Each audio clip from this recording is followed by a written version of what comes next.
News confirming that 2 American B-2 bombers, like the ones shown here, were sent on a round-trip training mission from its base in Missouri to an island off South Korea and carried out a training run on a bombing range off the coast there. The news comes only days after North Korea threatened to launch a nuclear strike against the U.S. and South Korea, the regime cutting off communications, saying that war could break out, quote, at any moment. Dan Senor is co-founder of the Foreign Policy Initiative, who previously served as a Pentagon and White House advisor. Dan, welcome back to America. Good to be with you, Bill. Good morning to you.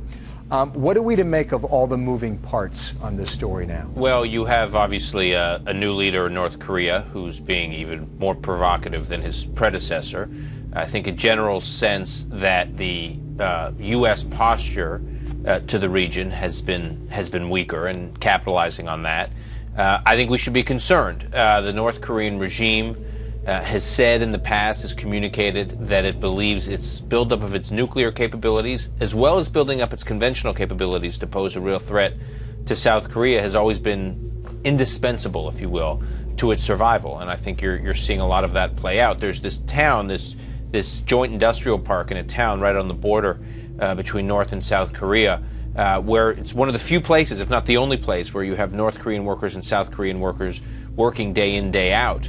And there's been access in the past for the South to get to that town. That's being shut down. So the North is really getting into a sort of fortress mentality where it's shutting off all access points, even ones that have purely had a symbolic now, we are told role. to the headlines anyway that the North has a problem with the increased sanctions against its country. But you're making the case that the U.S. has not been as strong as it had been, say, what, 7 or 8 years ago? Yeah, there were that. tougher sanctions in place. 2005, 2006, they were scaled back dramatically as an effort under the State Department to try to restart the six-party talks.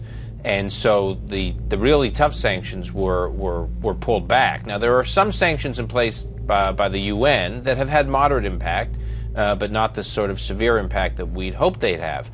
The other thing that's important here, Bill, is we need to use these moments to really build up cooperation, military training, logistical cooperation between the United States, between South Korea, and between Japan. Most of our military logistics, a lot of our military logistics for South Korea goes through Japan. Are we not doing that, Dan? We're doing some of it. We need to do more, much more, and really strengthen the alliance in Asia to sort of really isolate North Korea here.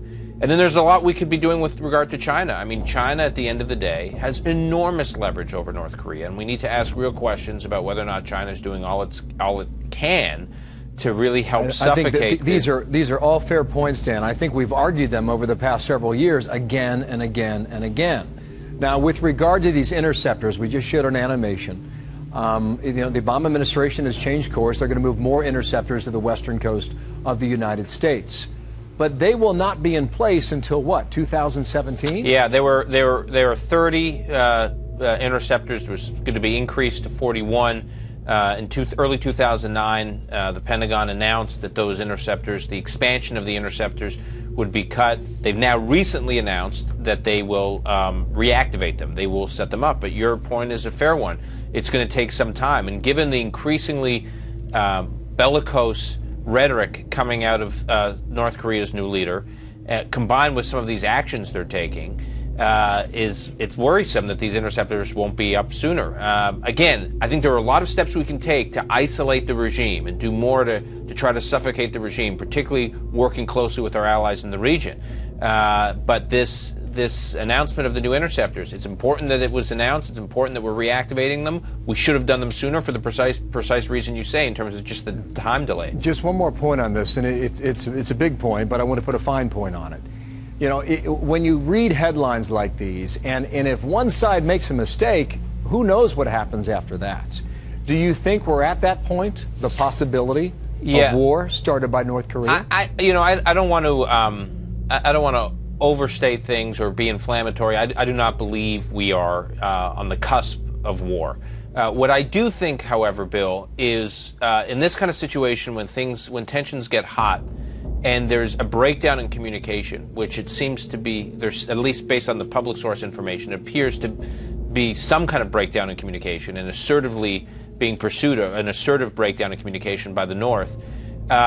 we should be worried. We should be concerned that, you know, mistakes can happen and provocations and combined with miscommunication can lead to a real escalation. I don't want to say that we're on the cusp of war, but I can say that miscommunications could occur that could, you know, trigger dangerous situations. And I think you know all too well, too, when the United States tells the world that B-2 bombers have flown on a training mission halfway around the world, it is significant. Dan, Absolutely. thank you. Good Thanks to be for coming in. We'll see you again soon, okay? Great. Dan Senor here with us in New York.